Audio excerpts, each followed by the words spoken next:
My mom forgot to make me a plate for Christmas. She said there wasn't enough, but my brother's girlfriend repeated it. I didn't say a word. I just got up, grabbed the plate I brought, and left. They called me rude. I didn't make a scene, just. I'm Felicia, 28, and I've always been the one who tries to keep a peace in my family. My mom, Linda, has always favored my older brother, Jake, 31, but I never thought she'd be so blatant about it. This story is about the moment I finally stopped being a doormat. Growing up, Jake could do no wrong. He got C's and D's in school while I maintained a 3.8 GPA. But somehow his mediocre grades were just fine for a boy, while I was constantly pushed to do better. When he dropped out of college after 2 semesters, Mom said he was finding himself. When I graduated summum laude with my master's degree, she mentioned it once at dinner and immediately changed the subject to Jake's new job at a local garage. The favoritism got worse when Jake started dating Madison 3 years ago. Madison is everything I'm not. Blonde, bubbly, and completely content to let others take care of her. She's never worked a full-time job, living off Jake's income, and whatever Mom slips her for groceries.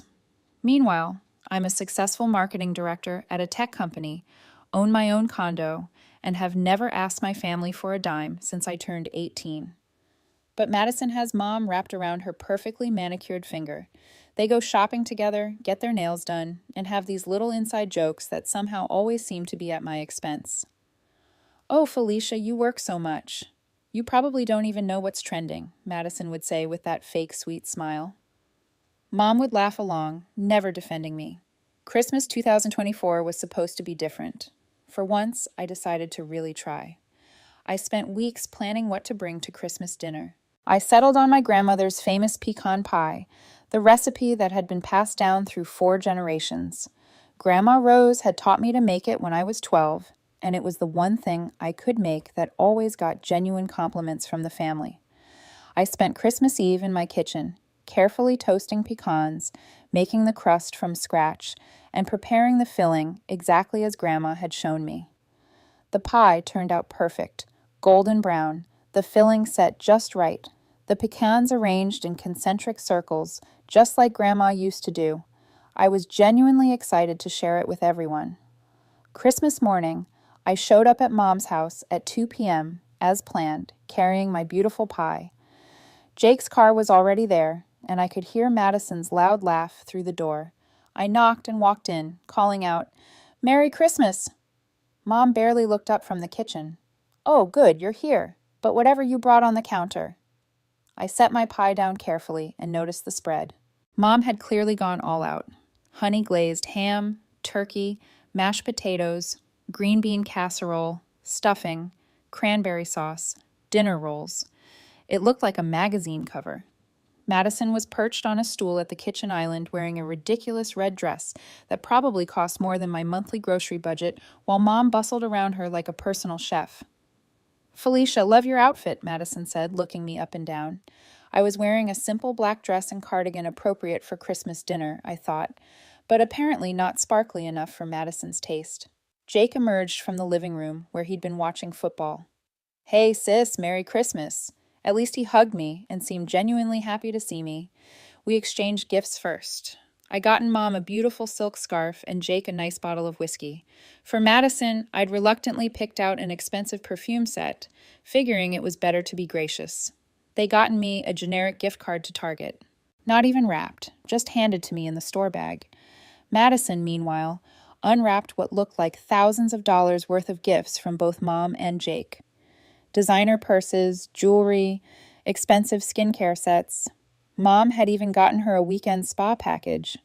"Because you work so hard taking care of Jake," Mom said, which was laughable since Madison's idea of work was posting Instagram photos of her coffee. But I smiled and said, "Thank you for the gift card." I was determined not to let anything ruin the day. When it came time for dinner, Mom started plating everything up. "Jake, honey, you sit at the head of the table. Madison, you sit next to him." She handed Jake a plate piled high with food, thick slices of both meats, generous portions of everything. Then Madison got an equally loaded plate. I waited for my turn. Mom looked at the remaining food, then at me, then back at the food. "Oh," she said, and I swear there was something in her voice, not surprised, but almost satisfaction. I don't think there's enough for another full plate. I stared at her. There was clearly enough food. Not for the huge portions Jake and Madison got, but definitely enough for a normal serving. What do you mean? Well, I made just enough for 3 people, and Madison eats so much more than I expected. Madison actually giggled at this, as if eating a lot was somehow charming. Mom, there's definitely enough there for me to have some. Not really, sweetie. I mean, there might be scraps, but not a proper plate, you understand? I looked at Jake, waiting for him to speak up, to offer to share, to say something. He was already cutting into his ham, avoiding eye contact. Madison was taking a picture of her plate for Instagram. I could just have smaller portions of everything, I said, my voice carefully controlled. Oh, honey, you're always watching your weight anyway. Probably better this way, Madison chimed in. Then she actually repeated Mom's earlier statement. There really isn't enough for a proper plate. That's when it hit me. This wasn't an oversight. This wasn't poor planning. This was intentional. They had calculated portions for 3 people and deliberately excluded me. Madison's comment about my weight was just the cherry on top of this humiliation sundae. I looked around the table. Mom was avoiding my eyes, fussing with her napkin. Jake was still focused on his food like it was the most interesting thing in the world. Madison was smirking behind her wine glass. I didn't say a word. I just stood up, walked to the counter, and picked up my grandmother's pecan pie. The pie I'd spent hours making. The pie I'd been excited to share with my family. What are you doing? Mom asked. I still didn't speak. I walked to the front door, put on my coat, and balanced the pie carefully in my hands. Felicia, don't be rude, Mom called after me. We can find you something to eat. Madison's voice carried from the dining room. She's being so dramatic. It's just dinner. Jake finally spoke up. Felicia, come on. Don't leave like this. I turned around at the door and looked at all 3 of them. Mom was standing in the kitchen doorway. Jake was half risen from his chair, and Madison was watching like this was entertainment. I'm not being rude, I said calmly. I'm just taking my contribution to dinner since apparently there wasn't room for me at the table anyway. And I left. I got in my car, drove home, and ate 2 slices of that perfect pecan pie while watching Netflix in my pajamas. It was actually a pretty good Christmas evening, all things considered. But this story isn't about that Christmas dinner. It's about what happened next. The Giel calls started the next day. First, Mom Felicia, you completely overreacted. It was an honest mistake. You embarrassed me in front of Madison. Then Jake, come on, sis. You know how Mom gets stressed about hosting. Just apologize and we can move past this. I didn't apologize. For the first time in my life, I didn't rush to smooth things over and make everyone else comfortable. I just stopped. Stop calling Mom every Sunday. Stop texting Jake about his weekend plans. Stop sending Madison birthday wishes on Facebook. The silence from my end seemed to make them panic. Mom started calling me multiple times a day, leaving increasingly frantic voicemails. Felicia, this is ridiculous. It's been a week. Call me back. Ben, I don't understand why you're being so dramatic about this. It wasn't personal. Finally, fine. I'm sorry there wasn't enough food. Okay, are you happy now? But her apology felt hollow because it was immediately followed by justification. You have to understand, I'm getting older, and planning these dinners is stressful, and Madison has such a big appetite, and I just miscalculated. What really started to get to me during those first few weeks wasn't just their inability to genuinely apologize. It was how they began recruiting others into their narrative. My Aunt Carol, Mom's sister, called me on New Year's Day with what she clearly thought was helpful advice. Felicia, honey, your mom told me about the little spat at Christmas. I know families can be complicated, but don't you think you're being a bit harsh? She's getting older and hosting is stressful. Maybe you could just let this one go. A little spat. That's how Mom had described it to her sister. N. I deliberately excluded Felicia from Christmas dinner, but a little spat as if we'd argued over which movie to watch. I tried to explain what had actually happened to Carol, but I could hear in her voice that she'd already made up her mind. Well, I'm sure there are 2 sides to every story, she said in that diplomatic way people use when they don't want to actually engage with uncomfortable truths. The important thing is family. My cousin Derek, Jake's age and his childhood best friend, reached out through Facebook Messenger. Hey, 'cause heard you and Jake are going through some drama. Families fight. It happens. Don't let it go on too long, though. Life's too short, you know. Drama, another word that minimized what had happened. I realized that Mom and Jake were actively working to control the narrative, presenting my response as an overreaction to some minor family squabble rather than a reasonable response to deliberate cruelty. But the worst part was discovering how many family members had been aware of the favoritism all along. When I finally did explain the full situation to Carol, there was a long pause before she said, "Well, your mother has always been particular about Jake." But that's just how she is, Felicia. Some mothers have favorites. Just how she is. As if chronic favoritism was a personality quirk, like being bad with directions or always running late. My Uncle Tom, Dad's brother, called me a few weeks later. This conversation was different. "Felicia, I heard about Christmas from your mom's version, but I wanted to check in with you." That didn't sound right to me. Uncle Tom had always been the black sheep of Dad's side of the family. Too liberal, too outspoken, too willing to call out bad behavior. After Dad died when I was 16, Tom had tried to stay involved in our lives, but Mom gradually limited his contact with us, claiming he was too negative and always stirring up trouble. As an adult, I could have maintained a relationship with him independently, but I'd been so focused on keeping peace with Mom that I'd let that relationship fade too. I told Tom the real story, and his response was immediate. "Jesus Christ, Felicia, that's not just favoritism, that's deliberate humiliation. What kind of mother does that to her own daughter?" It felt so validating to have someone react with appropriate outrage. "I keep wondering if I'm overreacting." "I admit it. You're not overreacting. You're underreacting. If anything, I would have thrown that pie at all three of their heads." Tom told me something that I hadn't known. Apparently, he tried to talk to Mom about her treatment of me several times over the years. After your high school graduation, when she spent the whole party talking about Jake's new job and barely mentioned your valedictorian speech, I pulled her aside. She told me I was imagining things and that I needed to mind my own business. "You tried to say something, Felicia." "Honey, a lot of us have tried to say something over the years. Your mom's not. She's not open to criticism about her parenting." "And Jake," Tom sighed. "Jake's a good kid, but he's been spoiled his whole life. He genuinely doesn't see how differently your mom treats you too, because in his world, that treatment is normal." This conversation with Tom opened up a whole new understanding for me. The favoritism hadn't been subtle. Other people had noticed. Some had even tried to intervene, but Mom had dismissed their concerns, and Jake had remained oblivious, and I had internalized the message that this was somehow normal or acceptable.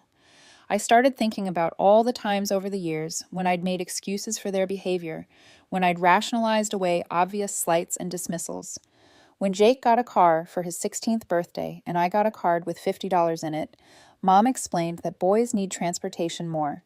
When Jake's college tuition was paid in full and I had to take out student loans, it was because Jake's not academic like you. He needs the support more. When Jake moved back home after college and I was expected to visit them rather than the other way around, it was because Jake's still figuring things out.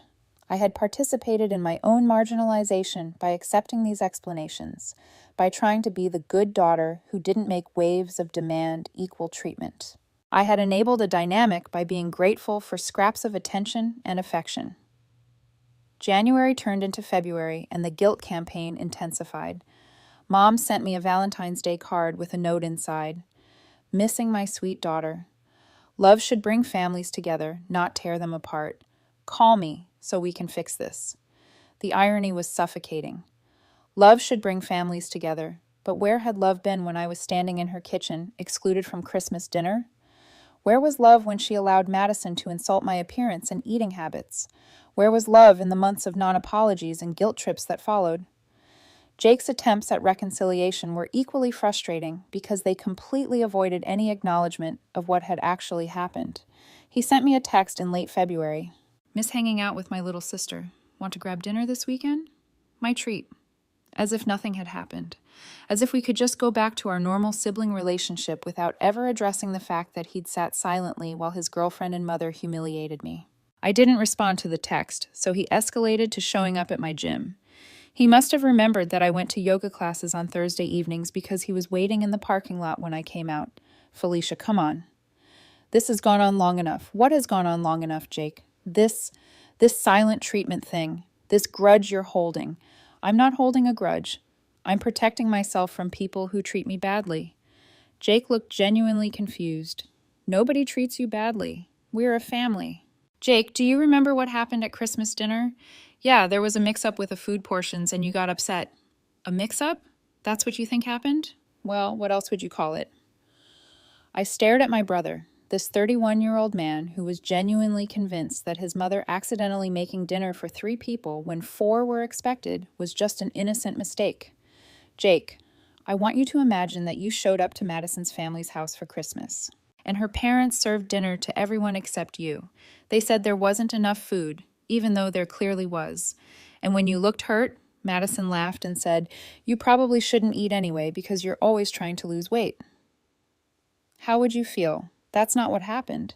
That's exactly what happened, word for word.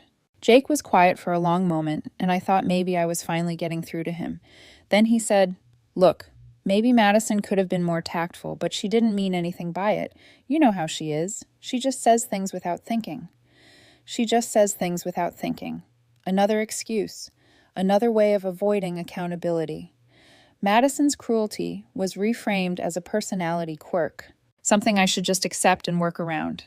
And what about Mom? What's her excuse for just saying things without thinking? Mom was stressed about hosting. You know how she gets when she's trying to make everything perfect? Jake, she's been hosting Christmas dinner for over 20 years. She knows exactly how to plan portions. She made a choice to exclude me. Why would she do that on purpose? That doesn't make sense. And that was the crux of it. Jake literally could not imagine a world where our mother would deliberately hurt one of her children, because in his experience, she never had. In his world, Mom was loving and supportive and generous. He couldn't see her cruelty because it had never been directed at him. I realized in that parking lot conversation that Jake wasn't just complicit in the favoritism. He was genuinely blind to it, and that blindness was its own form of privilege. He got to go through life believing our mother was fair and loving because he'd never experienced anything else. Jake, I need you to really think about something. When was the last time Mom criticized a decision you made? What do you mean? I mean really criticized. Not gentle suggestions or worried comments, but actual criticism of your choices. Jake thought for a moment. I don't know. Maybe when I dropped out of college. What did she say when you dropped out? She said. She said that college isn't for everyone, and maybe I'd be happier learning a trade. And what did she say when I changed my major from pre-med to marketing? Jake was quiet. She said I was wasting my potential and that I'd never be successful in a fluffy field like marketing. She brought it up at every family dinner for 2 years. I don't remember that. Of course you don't remember it. It wasn't happening to you. I could see Jake starting to get uncomfortable, so I pushed a little harder. What did Mom say when you moved back home after college? She said I could stay as long as I needed to figure things out. What did she say when I asked to move back home for 3 months between leases when I was 25? I don't remember. She said I was an adult and I needed to figure out my own housing situation. I ended up sleeping on my friend Ashley's couch for 12 weeks. Jake was starting to look genuinely distressed. Felicia, I didn't know. You didn't know because you didn't pay attention, and you didn't pay attention because it didn't affect you. That parking lot conversation was a turning point for me, but not in the way Jake had hoped. Instead of feeling more connected to my brother, I felt more distant because I realized that even when confronted with specific examples of unequal treatment, Jake's first instinct was to defend Mom and minimize the impact on me. He wasn't malicious. He wasn't deliberately cruel like Madison. He was just selfish, selfishly oblivious to anything that didn't directly impact him. After that conversation, I started noticing patterns I'd never fully recognized before.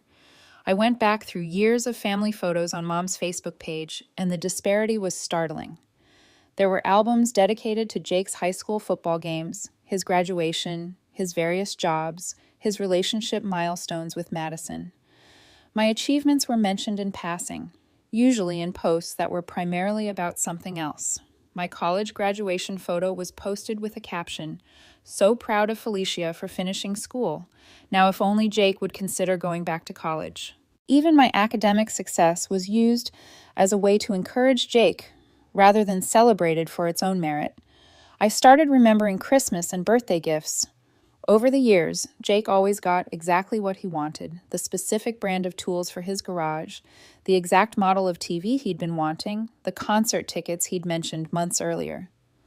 My gifts were generic gift cards, candles, scarves.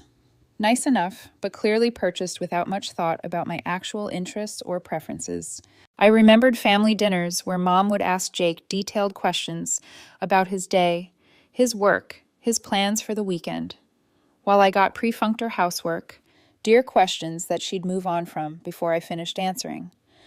I remembered holidays where Jake was allowed to bring friends to change plans at the last minute to request specific foods or activities, while I was expected to accommodate whatever had been planned and be grateful for the inclusion.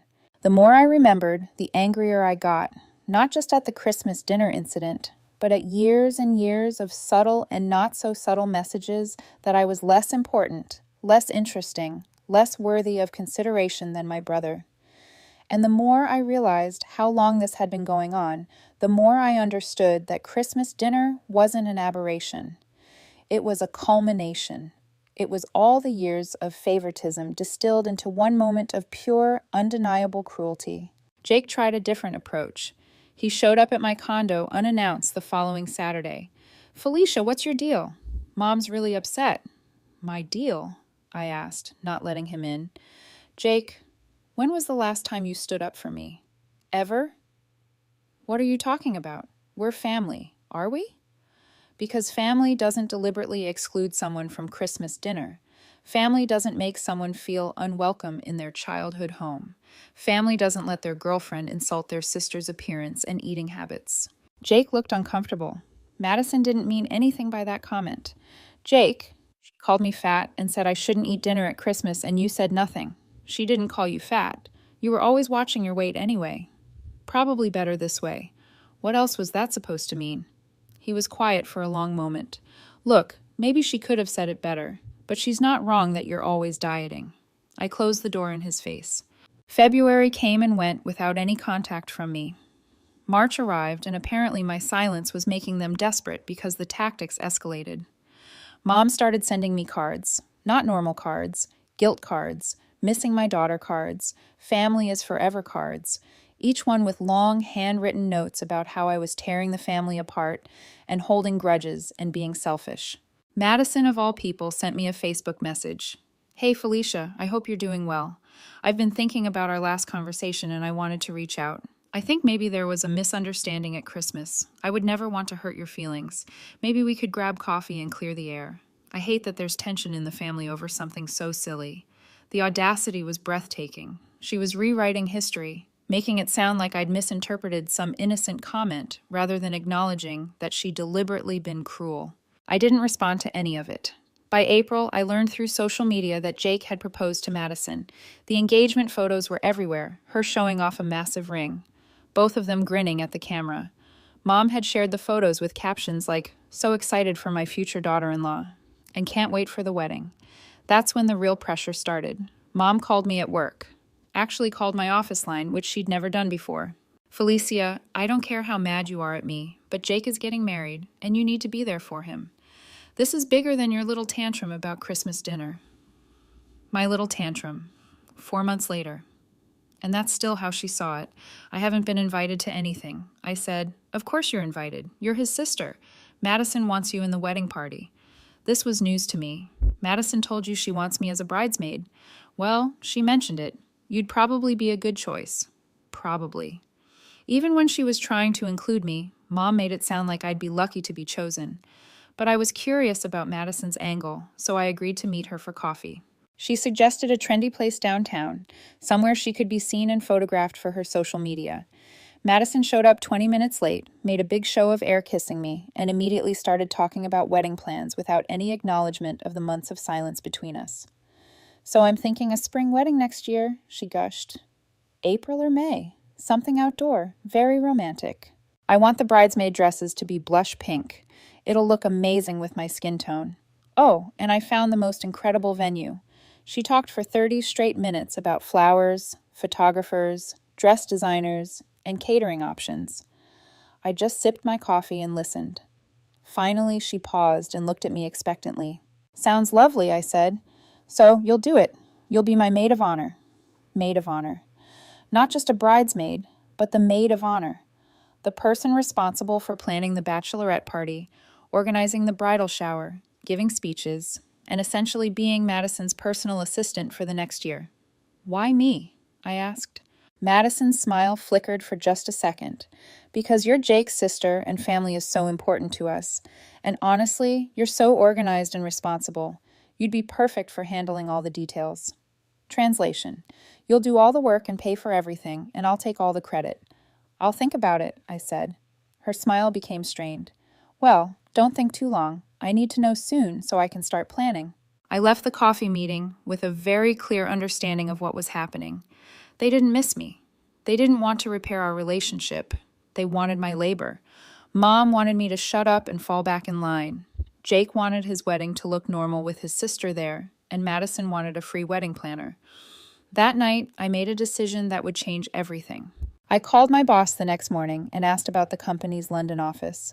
We'd been expanding internationally, and I knew there were opportunities for experienced managers to transfer. I'd be interested in a permanent relocation if any positions open up.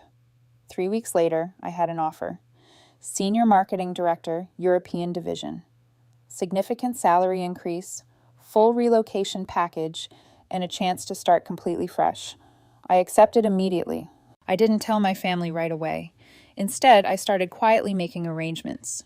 I put my condo on the market. I started selling furniture. I arranged for my important belongings to be shipped overseas. Then I planned my exit strategy. Madison had set a deadline for wedding party responses. She wanted answers by the end of May so she could move forward with planning. Perfect. I waited until the very last day to call her. Hi, Madison. I've been thinking about your maid of honor offer. Oh, good. I was starting to worry. I need to book a venue for the bridal shower, and I wanted to make sure you were on board first. Actually, I'm afraid I won't be able to do it. Silence. Then what do you mean? I mean I won't be able to be your maid of honor or attend the wedding. Actually, Felicia, this is ridiculous. It's been months since Christmas. You need to get over whatever this is about. I'm moving to London in August. I've accepted a position with my company's international division. More silence. Then, her voice getting higher. You can't move to London. What about the wedding? What about your family? I'll send a nice gift. Felicia, this is insane. You can't just move to another country because of one bad dinner. I'm not moving because of Christmas dinner. Madison, I'm moving because I got a great job opportunity. The timing is just coincidental. She hung up on me. Within an hour, Jake was calling. Felicia, what the hell is wrong with you? Madison is crying. She's been planning this wedding around having you there. She's been planning this wedding around having me work for free. You mean that's not... Look, maybe she got a little carried away with the planning stuff, but she really wants you involved. Jake, in the 4 months since Christmas, have any of you actually apologized for what happened? Really apologized. Not just, sorry you're upset, apologies. We've all apologized. No, you haven't. Mom apologized for miscalculating food and immediately blamed Madison's appetite. Madison sent me a message about misunderstandings and suggested I misinterpreted her comment about my weight. You've never acknowledged that anything wrong happened at all. You all just want me to pretend it never happened and go back to being the family scapegoat. Nobody thinks of you as a scapegoat. Jake, I want you to really think about this. When was the last time Mom criticized you in front of Madison? When was the last time Madison made a snide comment about your appearance or your lifestyle? When was the last time I was invited to something where I wasn't expected to bring something, do something, or organize something? He was quiet. I'm not moving because I'm angry about Christmas. Jake, I'm moving because that Christmas dinner was just the moment I realized I don't actually have the family I thought I had. I have people who want my labor and my compliance, but not my company. Felicia, I'll send you my new address once I'm settled. Maybe we can rebuild something real over email without the pressure of Mom's favoritism and Madison's drama. I hung up and blocked all their numbers. The next few weeks were chaotic. Mom somehow got my work number again and called me repeatedly. When I wouldn't take her calls, she showed up at my office building. Security had to escort her out after she started yelling in the lobby about how I was destroying the family and breaking my mother's heart. Jake tried showing up at my condo, but I'd already moved out and was staying in a hotel near the airport for my last few weeks in town. Madison surprisingly tried the hardest to reach me. She created fake social media accounts to message me, had friends contact me on her behalf, and even had her mother call me once, which was surreal. Her mother was lovely and clearly had no idea what was actually going on, just that her daughter was upset about wedding planning. The most desperate attempt came from Mom. She somehow found out my flight information and showed up at the airport. I was in line for security when I heard my name being called. Felicia. Felicia, wait. I turned around, and there she was, actually running through the airport in her dress shoes, looking frantic. Mom, what are you doing here? I can't let you leave like this. We need to talk. We need to fix this. People were staring. I was mortified, but I was also curious to see if she would finally actually acknowledge what had happened. There's nothing to fix. Mom, I got a job offer and I took it. This is about Christmas, isn't it, Felicia? I said I was sorry about the food situation.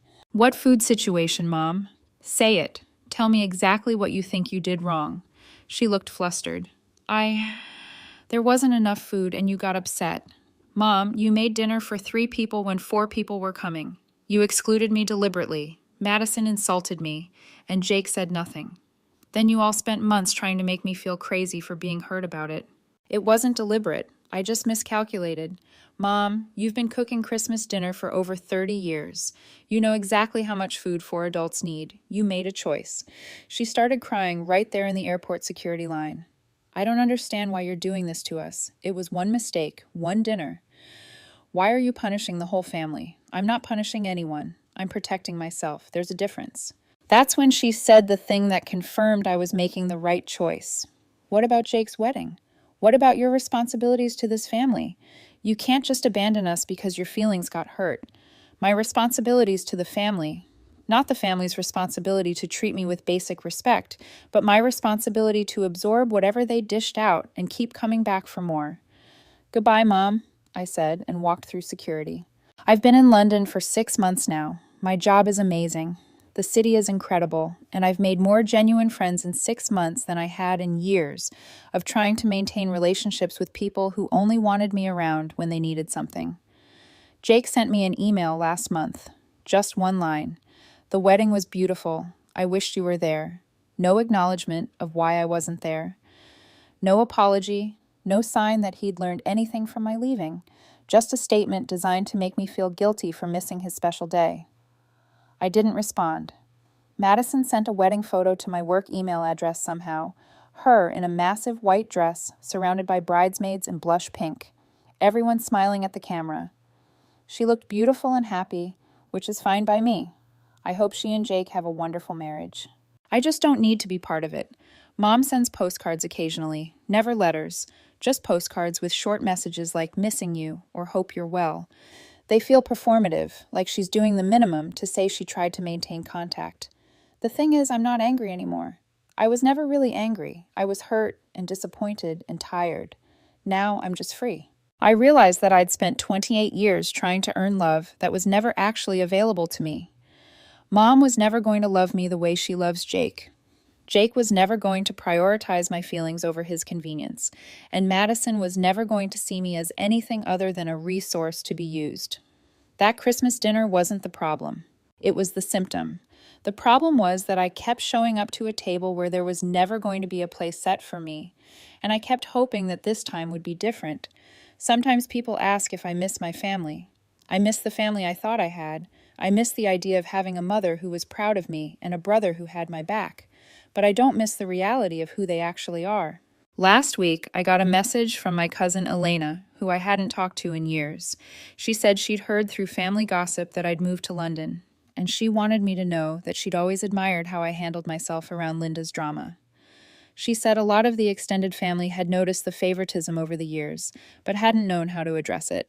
It was validating to hear that I hadn't imagined it all, but it was also sad to learn that other people had seen what was happening and stayed silent.